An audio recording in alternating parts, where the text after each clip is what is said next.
Over here? Oh, over there. That's what you want?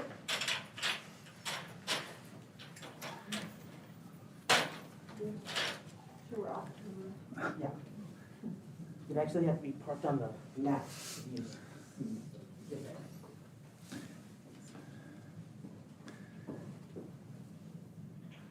All right. So we can go ahead and start the webinar. The broadcast is now starting. All attendees are in listen-only mode. Very good. All right, good afternoon, everybody. Welcome to the Maricopa County News Conference for February 18th. My name is Fields Mosley. I'm the Communications Director for Maricopa County. We appreciate you being with us today, joining us via YouTube and Facebook. And for those members of the media joining us with your questions today, we certainly appreciate your time and your effort in distributing accurate information to everybody in Maricopa County. Yeah, many of you are aware Maricopa County Department of Public Health continues to see a high demand for COVID-19 vaccine and is developing plans to serve community members in more ways as vaccine becomes more available. We don't know the exact timeline of that, but we continue to remain focused on making plans and executing those plans as we're able to. We're going to provide an update on the vaccine distribution plan, including successes to date, and then how vaccine opportunities are evolving to support all the eligible populations. Your main speaker today is going to be Executive Director of Maricopa County Department of Public Health, Marcy Flanagan. She's here to give that brief presentation, and then she'll answer some questions. I also have Dr. Rebecca Sonnenschein from the Department of Public Health available to answer questions you might have, and also Robert Rowley. He is our Director of Emergency Management here in Maricopa County, and as many of you know, if you've been with us before, his organization has been handling a lot of the logistics surrounding our response to the pandemic. So, of course, we also have our Spanish translator with us today, Joanna Molina. When we get to the questions and answer period, any media outlets that you have questions, she'll be translating into Spanish at that time, and to help you out with your viewers as well who speak primarily Spanish. Some quick reminders for members of the media. We're doing this on GoToWebinar. If you have a question, please virtually raise your hand in GoToWebinar. Usually there aren't any issues with that. We can tell who you are, and we can control that, and we'll take people on a first-come, first-served basis.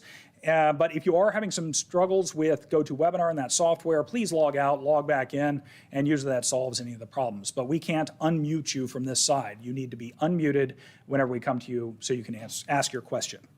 So I think that's all I have for that. So I'll introduce Director Marcy Flanagan to give a brief presentation, then we'll get quickly to the questions and answers.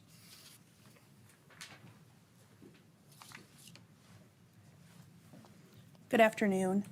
Thank you for joining us today. We have some really good news to share.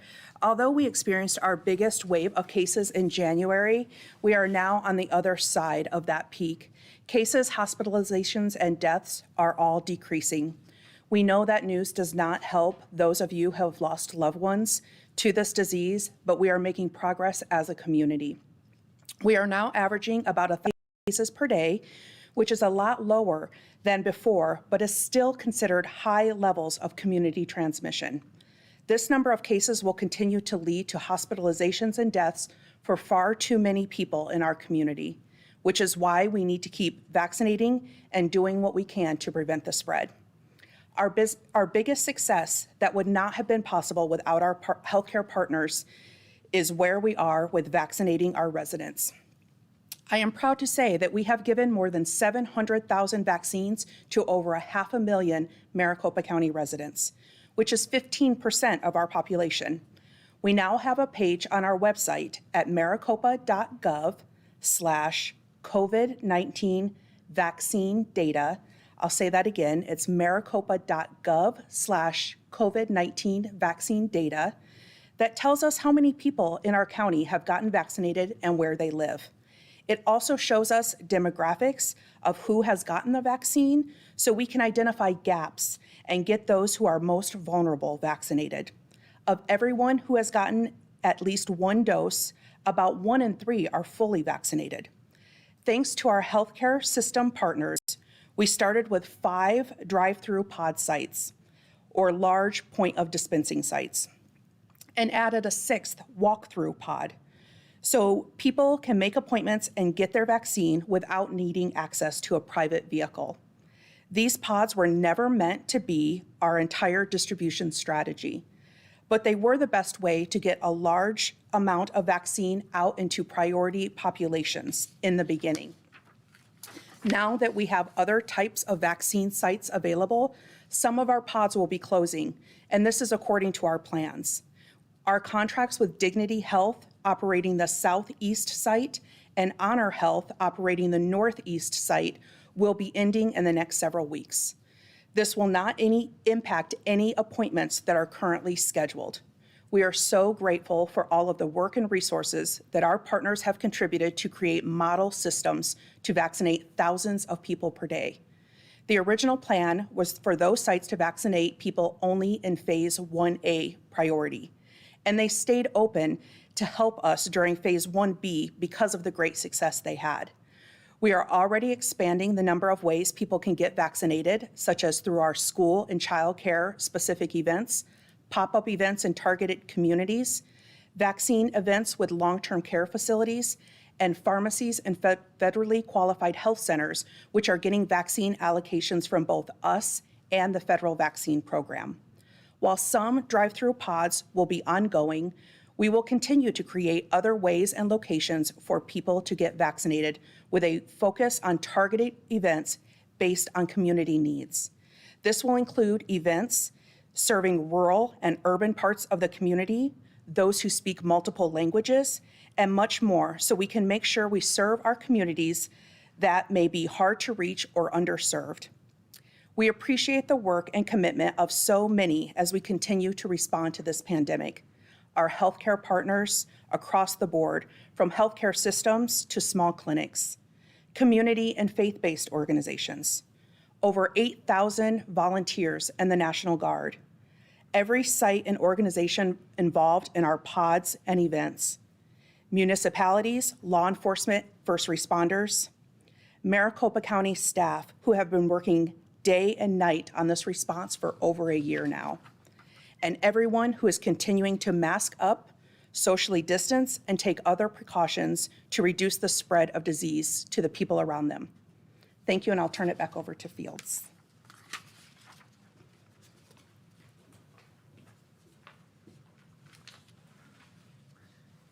Thank you so much, Director Flanagan. With that, we'll start taking some questions here. Again, I have Joanna Molina to translate into Spanish, and we'll determine who's the right subject matter expert to answer your questions as we go along here. So, Ron, do we have somebody waiting?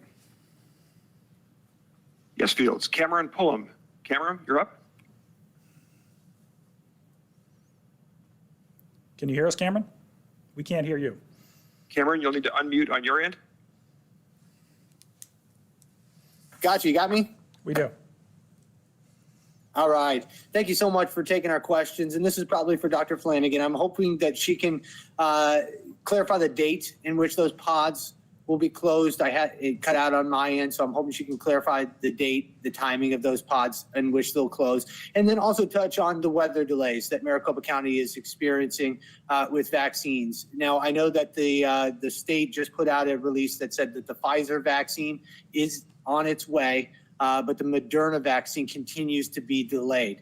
We know that the pod locations operate with the Pfizer vaccine, and these other smaller locations that we're more going to be relying on in Maricopa County will be using most likely the Moderna vaccine because of its storage requirements. How is this going to affect these plans, seeing that the Moderna is the one that seems to be continuing to be delayed? And can you give us any updates on these delays? And if it will lead to any kind of appointments being postponed. All right, a lot to unpack there, Cameron. I knew you had a list. Thanks for giving it to us all at once here. We'll do our best. So first of all, the exact dates as to when contracts are ending and pod operations will start to shift to different types of events. Director Flanagan, would you like to go ahead and cover that? And then after that, weather delays, vaccine supply, and how it affects our plans. And Dr. Sonnenschein, you want to jump in on that one? Okay, we'll start off with Director Flanagan. Hi, Cameron, thank you. So our Dignity pod will be the first pod to close, and that closes the end of February, the last day in February, and then the Honor pod will be closing the following week, that first week of March. I'm going to talk a little bit about the Pfizer vaccine and where we are with that, and then Dr. Sonnenschein will come up and talk about Moderna. As far as the Pfizer vaccine, you're correct. The Pfizer vaccine is the only vaccine that's being used at those pod locations. So the regional pods that we're operating in Maricopa County and also the State Farm pods. The delays in the weather and the shipments is not going to cause any appointments to be canceled. We had a strategy phone call with ADHS yesterday and did some shifting to make sure that all of the appointments that are scheduled at those locations will be honored and upheld, and that's at both the State Farm, the Phoenix Municipal, and all of the county-run pod sites. And I'll let Dr. Sonnenschein talk a little bit about where we are with Moderna.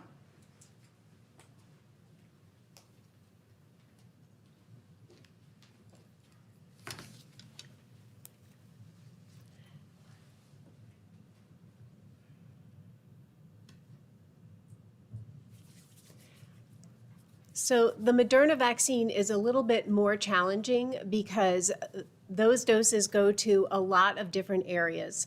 What we're doing right now is we're looking at all of the vaccine requests that we have and making sure that the events that are scheduled are not going to have to be canceled, and we're moving the Moderna vaccine that we have in the county around so that we can fulfill as many appointments as possible. Due to the delays that we've already had, some appointments have needed to be canceled, but we're making sure that folks are getting the vaccine that they need so they don't have to cancel appointments in the future. We have been in conversations with the state, who is hearing that the federal government is going to be able to pack and ship the Moderna vaccine shipment that should have been here earlier this week today for arrival tomorrow. But we do know that some storms are coming and nothing is absolutely certain at this time.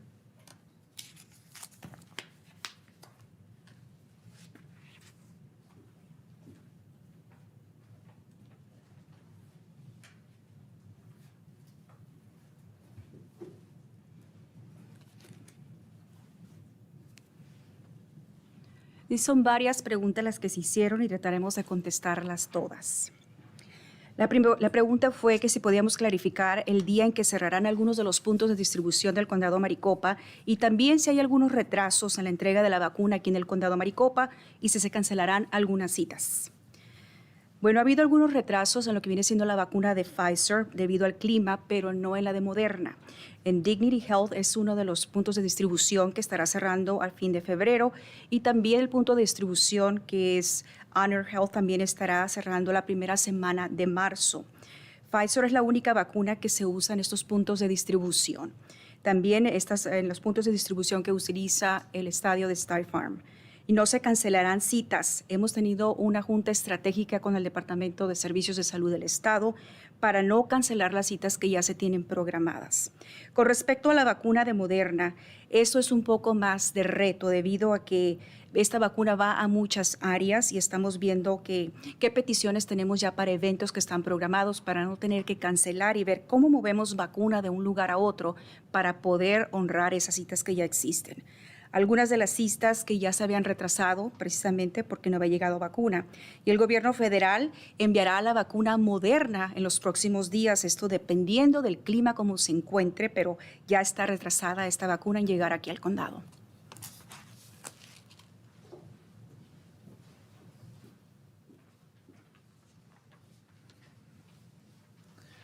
Cameron, thank you so much for the questions. Ron, do we have somebody else waiting? Yes, Fields. Jared McDonald-Levoy is up. Jared, your mic is unmuted. Hi, this is Jared McNulty with Arizona Mirror. Thank you for the time to take questions. My question is in regards to kind of the differences between the vaccines. Pfizer and Moderna both have different ways they need to be stored. And unlike with the flu vaccine, you know, most people just go and get a flu vaccine. What kind of advice would you be giving to the public about, you know, when we're heading into this new we're going to be getting ready to head into the phases where the general public will be getting ready to get the vaccine. Is there a stance that the Maricopa County has about, making sure people just get any vaccine, or are there vaccines that the county is maybe more looking towards having more supply of, with Pfizer needing to be stored at less than 80 degrees or negative 80 degrees versus Moderna, which doesn't need to be stored in those types of conditions? Is there a vaccine that is more is better for the county going forward for that rollout? Sure, the type of vaccine that we have available is a big part of the planning, and you heard a little bit about that in the previous answer. But Dr. Sonnenschein can tell you all about the vaccines and what we may be seeing on the horizon, although Pfizer and Moderna are what we have right now.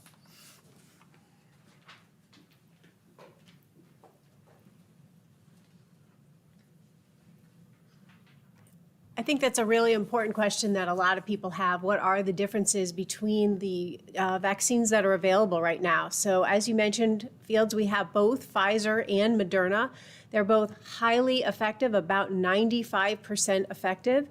And the primary differences between them is really on the logistics side, so how they're stored and handled, and how many doses have to be delivered in a single day or in a short time period.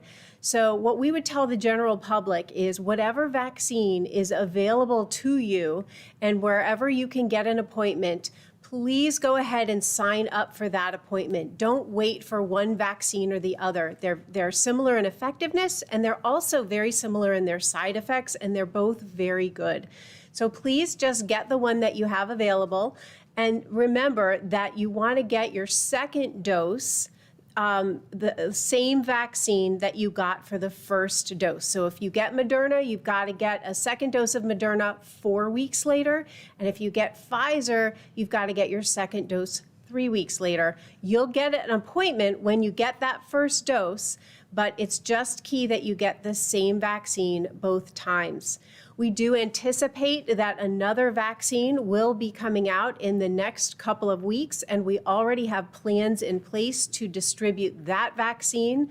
It's actually a one-dose series, which offers a lot of advantages, and we will be rolling out those plans once we find out when we're going to receive that vaccine.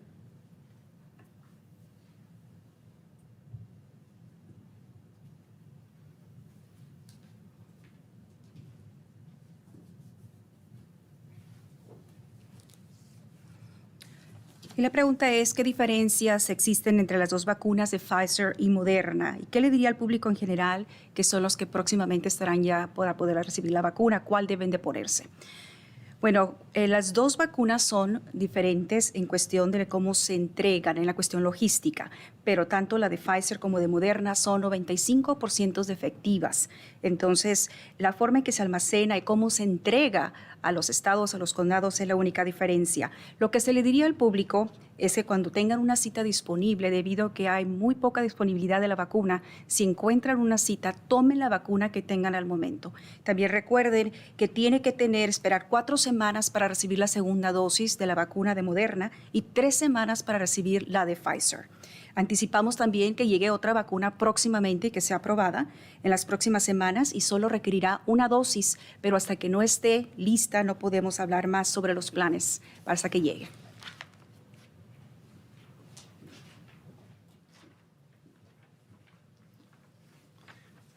Jared, thank you so much for the questions. Ron, who do we have next? Yes, Fields. Laura Gomez is up next. Laura, your mic is unmuted. Hi, good afternoon. This is Laura Gomez, also from Arizona Mayor. Thank you for the opportunity to ask a question. I have 2 questions, and we know that from the data posted on the Maricopa County website, there are disparities in who is getting the vaccine, especially when it comes to racial and ethnic minorities. I know Director Flanagan touched on the plans to get to how to reach populations and underserved communities. But can you talk about, one, what has the county already done to address that disparity, and 2, what are the obstacles the county is facing when reaching ethnic and racial minority populations, which we know are at an increased risk of acquiring and transmitting COVID-19. All right, thank you, Laura, for that question. This is certainly something that Maricopa County is concerned about and paying attention to and planning for. So, in fact, Joanna Molina is one of the key people from the public health team that helps plan and helps communicate about these events. So that's another reason we have her here today. But I believe Director Flanagan can come up and answer a few questions, but or answer your questions about that and how we're planning for that. But I can say that there are dozens of events that are already planned to reach certain members of this population, and those are some of those that she was talking about, where they go out in the community and it's really taking vaccine to people instead of expecting people to be able to come to a location to get vaccine. So with that, I'll turn it over to Director Flanagan to talk a little bit more.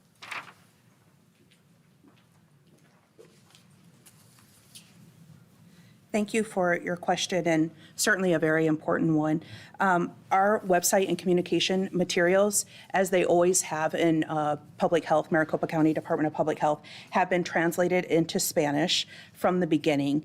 And we work with many different organizations. I want to just list off a whole bunch of these organizations we're working with on this. Valleywise, Refugees Communities, Crisis Response Network 211, Phoenix Rescue Mission, Coalition of 100 Black Women, Arizona Commission of African American Affairs, Consulate General of Mexico, Consulate General of Guatemala, Valley Interfaith Project, St. Vincent de Paul, Arizona Commission for the Deaf and Hard of Hearing, ASU Edson College of Nursing, TAPI, and more. So we are looking at our data to identify gaps in services so that we can fill those gaps. We know that Maricopa County has a large and diverse populations, and we are striving to equally serve all of those populations. Our targeted events that we'll be having, as more vaccine becomes available, you'll start to see more and more of these targeted events. We are really proud in the fact of setting up target events we think are the best way to reach these populations, and it's not necessarily through these large pod operations. And we acknowledge that and recognize that, and that's why we're working with all of these partners to make those mini sites happen in those communities. Our data is also showing us that Native Americans have actually been vaccinated at a higher rate than all of our other categories, and part of that is those communities that are receiving vaccine, some of the Native Health partnerships, and have been really great at targeting that population and getting vaccine into them. And we expect to continue to do the same through all of our minority and underserved groups.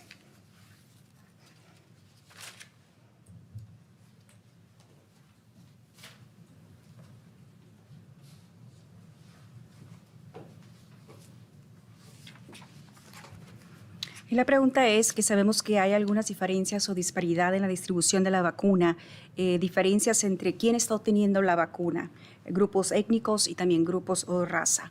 ¿Qué podemos decir al respecto? ¿Cómo estamos trabajando para poder hacer esto? Bueno, acabo de mencionar que nuestros sitios, tanto en inglés como en español, existen desde el principio de la pandemia y mucho antes, con información bilingüe. También estamos trabajando con infinidad de socios que trabajan con estas comunidades que son difíciles de alcanzar. Mencionaremos algunos de ellos, entre ellos Valleywise, Comunidades de Refugiados, Crisis Response Network, la línea telefónica 211, Phoenix Rescue Mission, Coalition of 100 Black Women, Arizona Commission of African American Affairs, el Consulado General de México, Consulado General de Guatemala, Valley Interfaith Project, St. Vincent de Paul, Arizona Commission for the Deaf and Hard of Hearing, también la Universidad ASU, Edson College of Nursing, TAPI y muchos otros grupos. Tenemos una población muy diversa en el condado Maricopa y tendremos que hacer eventos específicos, y algunos se han estado sucediendo en ciertas comunidades precisamente para poder dar la vacuna a los que más lo necesitan. Un ejemplo también es que los grupos de nativos americanos han venido vacunándose a mucho más alto índice de otras ocasiones y queremos replicar ese mismo modelo en otros grupos.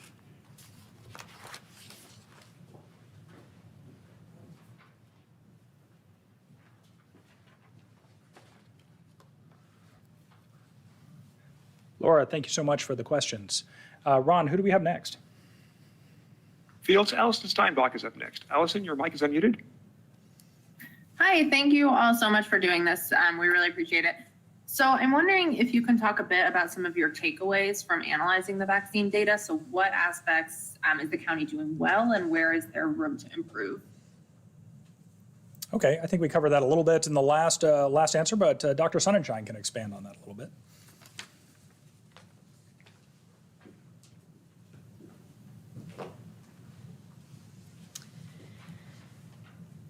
So some of the areas that we have done really well, I think as Marcy said earlier, the Native American population has received a much higher rate of vaccine, which is important because they were hit particularly hard by the pandemic.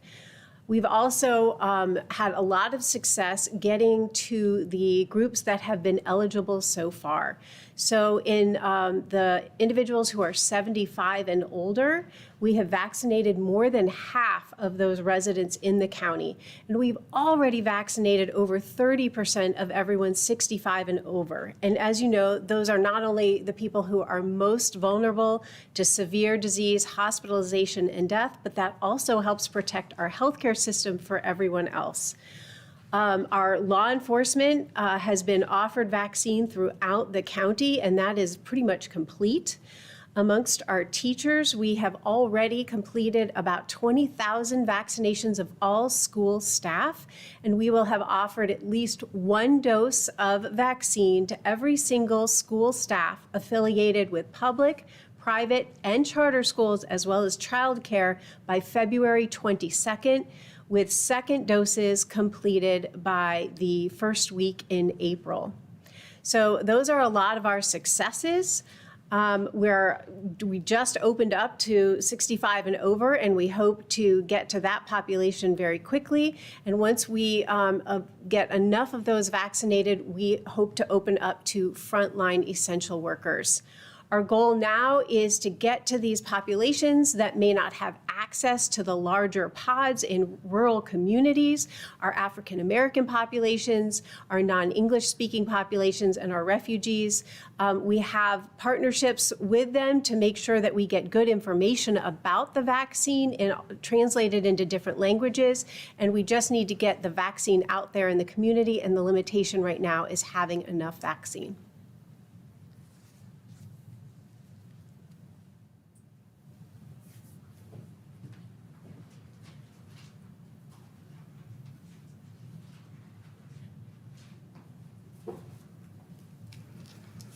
La pregunta es, ¿qué hemos aprendido de estos datos que han surgido con relevancia a lo que es la vacuna de COVID-19? Bueno, algunas teorías que podemos mencionar es que el grupo de nativoamericanos ya se ha vacunado a un nivel más alto, como lo mencionamos anteriormente, y eso son muy buenas noticias. También las personas de 75 años o mayores, más de la mitad también ya han recibido la vacuna aquí en el condado Maricopa. Las personas de 65 años también, 30% ya se han vacunado. Agentes del orden, todo el personal también ya ha sido vacunado. 20,000 vacunas también ya se han administrado a maestros y personal de escuelas públicas y también de cuidado infantil, tanto en el sector privado, en las escuelas públicas y charter también, y se cumplirá la primera dosis hasta el 22 de febrero, esperando que para la segunda dosis se cumplan este grupo en abril. También iniciamos este lunes. Abrimos la categoría para los de 65 años y mayores y esperamos que la gente aproveche esa oportunidad. Ahora nuestro enfoque será en áreas rurales, áreas en personas o grupos que no hablan inglés, grupos de afroamericanos también. Ahora solo falta tener la suficiente dotación de vacunas para seguir con este trámite de vacunación.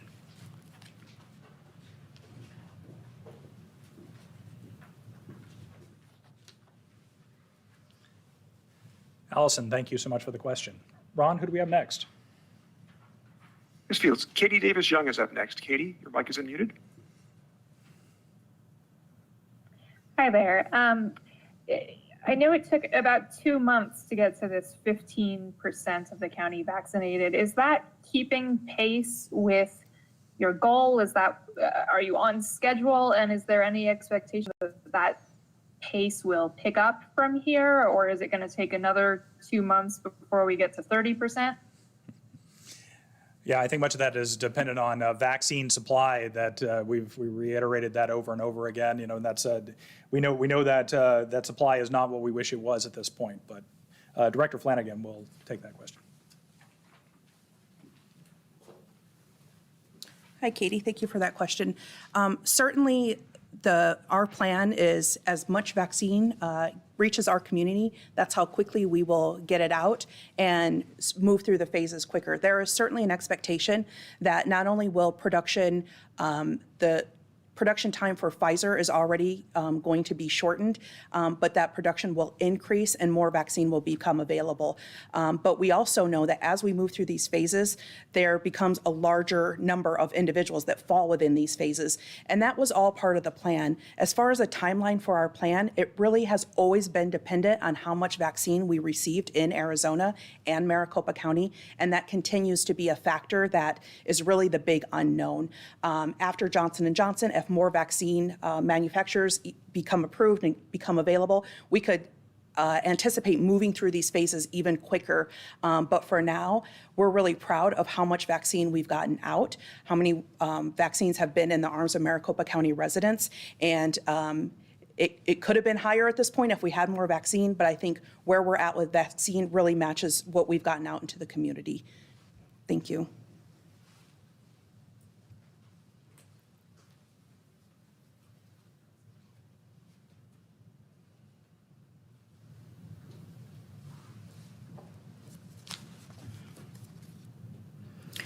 Y la pregunta es que si el 15% del condado que ha sido vacunado, ¿cómo va ese ritmo? ¿Es un buen ritmo? ¿Estamos retrasados? ¿O cuándo alcanzaremos un mayor porcentaje? Bueno, el plan es que cuando llegue más vacunas se podrá incrementar ese porcentaje. Todo depende de la producción de la vacuna, es lo que puede hacer la diferencia para poder poner esa vacuna en los brazos de las personas. El tiempo de la vacuna es crucial. En cuanto tengamos más, se podrá poner más en la comunidad. Cabe mencionar también que en cuanto esté lista la vacuna de Johnson & Johnson, podremos también tener más oportunidad de vacunar a más personas que ya califican para esta vacunación. Lo que tenemos realmente ahorita en este momento, la cantidad de vacuna que ha llegado al condado, realmente es lo que hemos puesto en la comunidad.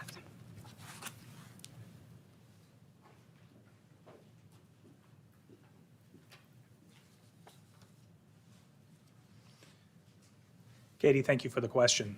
Ron, who do we have next? Fields, Stephanie Innes is up next. Fields, your mic is unmuted. Stephanie? Hi, yes, thanks so much for holding this. We really appreciate it. I wanted to circle back to the 65 and older population. I know that the county opened up appointments to that group this week and wanted to know if you were experiencing a higher than usual volume when you opened that up and whether there are still appointments available. We've been getting calls from readers who are frustrated saying they can't get appointments. So at its heart, whether it's 65 and older, you're getting calls from readers that are, in general, just frustrated with not being able to get an appointment as long as they fit into the phases. Dr. Sonnenschein can answer that question.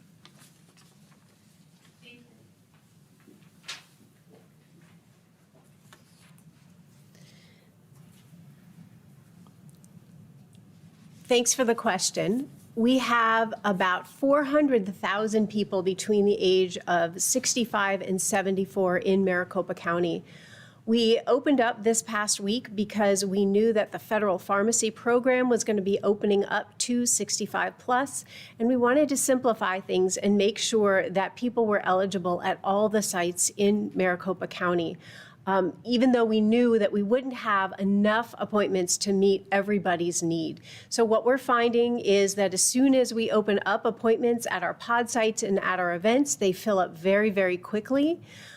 We know that it's not always easy to navigate these electronic systems. Both the state and the county have navigators where you can actually reach out in both English and Spanish, and a navigator can help eligible people get a vaccine appointment over the telephone. We also hope that our community will help their parents and their neighbors and their loved ones who are seniors navigate the appointment system to get them one. But there are multiple options for people who are having trouble. And I also want to highlight that we are getting much further through vaccination of our smaller long-term care facilities. That has fallen to Maricopa County Public Health. of the over 700 facilities that have registered with us, we've already gotten about a third of them vaccinated, and we'll have 60% vaccinated with their first dose by the end of the month. And that is in parallel with what the federal program is doing. And the number that people can call if they are having trouble getting an appointment and they fall into that 65 and over group is 844-542-8201. That's 844-542-8201. Thank you.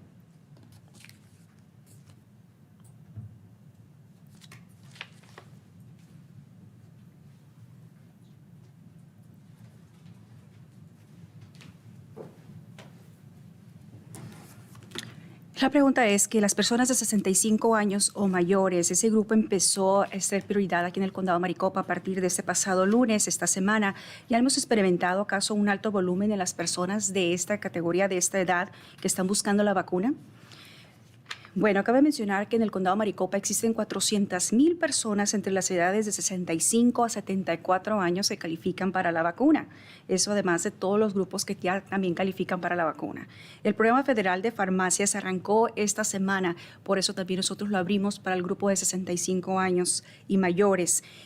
Sabemos que existe una gran demanda para poder llenar toda la vacunación que se necesita. Sin embargo, cuando existen navegadores que pueden ayudar a las personas a hacer esas citas si no pueden manejar el sistema de Internet. Estamos hablando de navegadores bilingües que pueden ayudar a hacer las citas en línea o por teléfono. Cabe mencionar también que en las instalaciones a largo plazo, de cuidado a largo plazo, de las 700 instalaciones que estamos operando en el condado de Maricopa, que estamos asistiendo, ya un tercio de ellos ya han sido vacunados. También estamos trabajando con ese programa de la mano del gobierno federal. Vamos a dar el teléfono para que la gente de 65 años en adelante pueda llamar y hacer una cita si lo necesita. Es el 844-542-8201, 844-542-8201 para personas de 65 años o mayores. También la línea telefónica 211.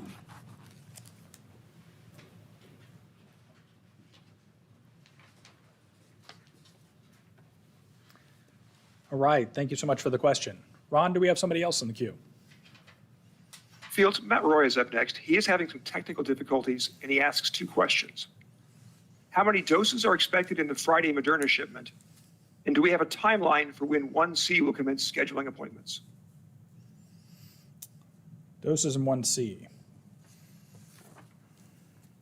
So my understanding is our allocation of doses is the same as it has been for the past 3 weeks, or now 4 weeks. So that's 20,000 of Moderna and 0 Pfizer, correct? But Director Flanagan can talk a little bit about 1C and the timing, as well as the dose allocations and how it's working now. She touched on it a little bit earlier.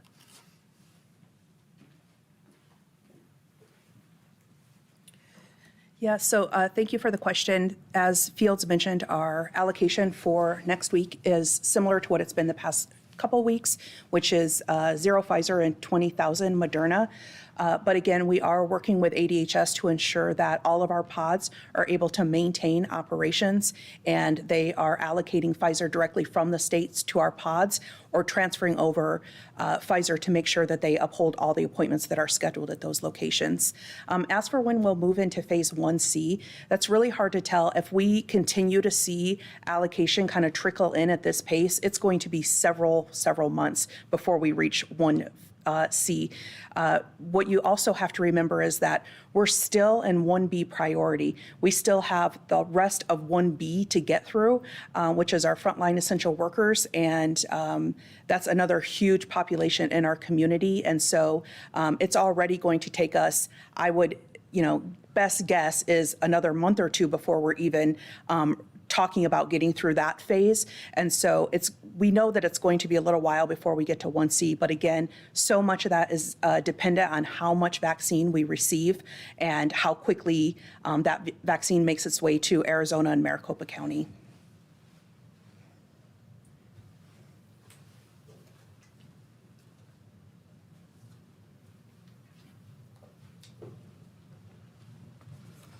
La pregunta es, ¿cuántas dosis esperan de la vacuna de Moderna próximamente? Bueno, es lo mismo que en las pasadas últimas 3 semanas. Para las próximas semanas se esperan 20,000 dosis de Moderna y 0 de la que viene siendo de Pfizer. Sin embargo, hemos estado trabajando de la mano con el Departamento de Servicios de Salud de Arizona para que puedan entregar la vacuna de Pfizer a los puntos de distribución que solamente utilizan esta vacuna. ¿Y cuándo entraremos a la fase 1C? Es la segunda pregunta. Bueno, tomaremos meses para poder entrar a esa fase 1C. Aún faltan grupos que caen de la categoría de la 1B. Estos grupos también esenciales tomarán meses para poderlos vacunar. Todo depende de cuánta vacuna, cuánta dotación nos llegue aquí al condado o al estado.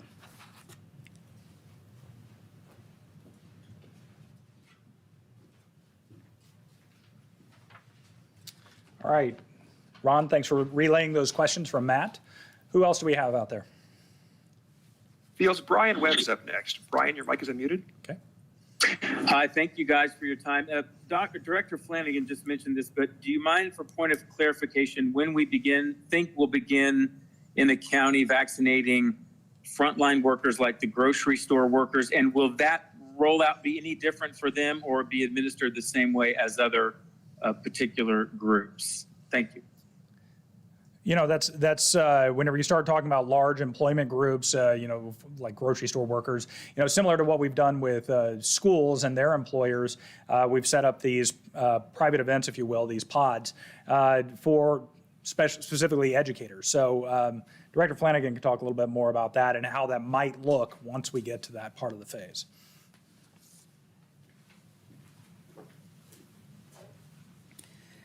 So thank you for that question. Again, this is all just me guessing based on what we're hearing allocations may be in the coming weeks. My best guess is that we're going to be at least a month in this current phase that we're in before we can start talking about those frontline essential workers. One of those groups that you talked about is those grocery stores. When we get to that phase, it'll look similar to where we are now, but we'll also start working with large employers to allocate vaccine directly to employers so that they can vaccinate their employees. Many of them work with their occupational health systems to set up closed pod sites so that their employees can come through those. But you'll continue to see sort of this hybrid model where sometimes we partner employers with a pharmacy or with a healthcare provider. Other times they're able to receive the vaccine directly and we can just allocate it to them. But all of those things will be part of that next phase in 1B. And again, fingers crossed we can be there about a month from now.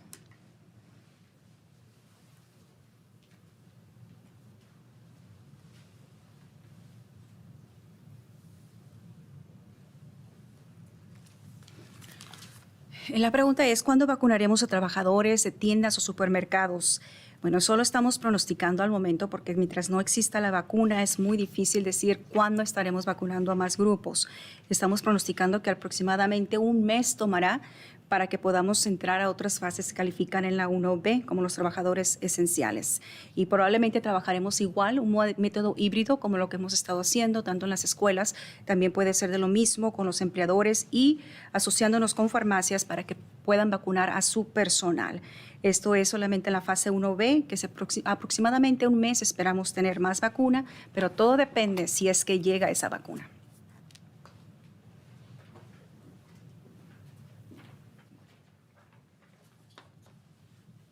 Brian, thank you so much for the question. As always, Director Flanagan doing a much better job answering it than I do. So, Ron, who else do we have? Fields, Stephanie Innes has a follow-up question. Stephanie? Okay. Yes, thanks. A quick question about the flu. Cases have been almost non-existent in Maricopa County this season, and I wanted to know why that is and if we're pretty much in the clear or if we could still have a spike of flu. Good question. Thanks for giving us something off the wall today. Dr. Sonnenschein will take that question.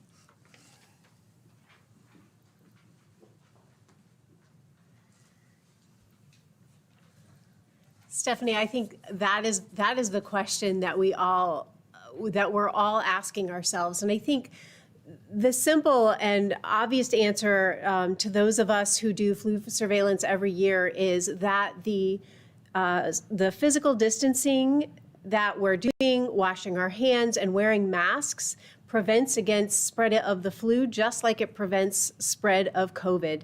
And we do know that COVID is much more contagious than the flu. So if we're able to at all slow down the spread of COVID, we're pretty much stopping the spread of flu. It doesn't mean that it's not coming in. If people are traveling, there will always be flu here, so there is a small amount, but it's everything that we're doing to prevent COVID that is also keeping those flu numbers down. That being said, could we still see some flu coming, particularly if we start to relax wearing our masks and we start to get together in groups, and if we increase travel, there is a risk that the flu will get here. We have pushed a lot of flu vaccine into our community. We had very high uptake this year. So between vaccine and continuing to be vigilant, I don't think that we will see a spike, but we can never predict that. And the last thing that I'll say is we are already toward the end of February. We have usually seen our peak or our increase in flu by now. So we're hoping, fingers crossed, that we won't see anything more. Thank you.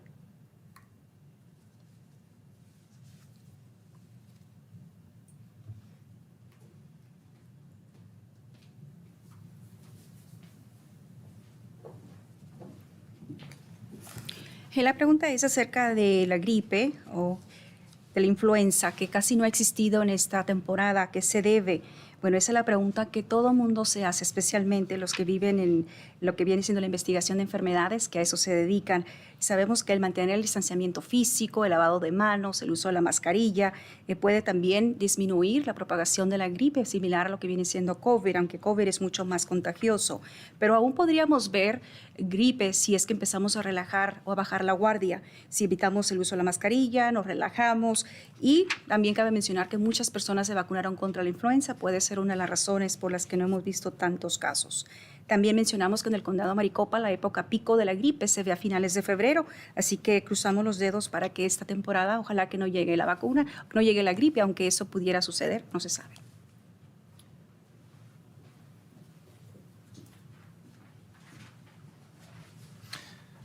All right. Thank you so much for the follow-up question about the flu. Ron, do we have anybody else in the queue? Feels there are no more questions at this time. All right, very good. Well, we'd like to thank members of the public once again for joining us via YouTube and Facebook. We appreciate your time and your interest in this subject as we continue to do the best we can to get vaccine out there to everybody. And we appreciate all the reporters joining us on the webinar and asking great questions. So we will let you know when our next availability is, but we appreciate your time today. Have a good week.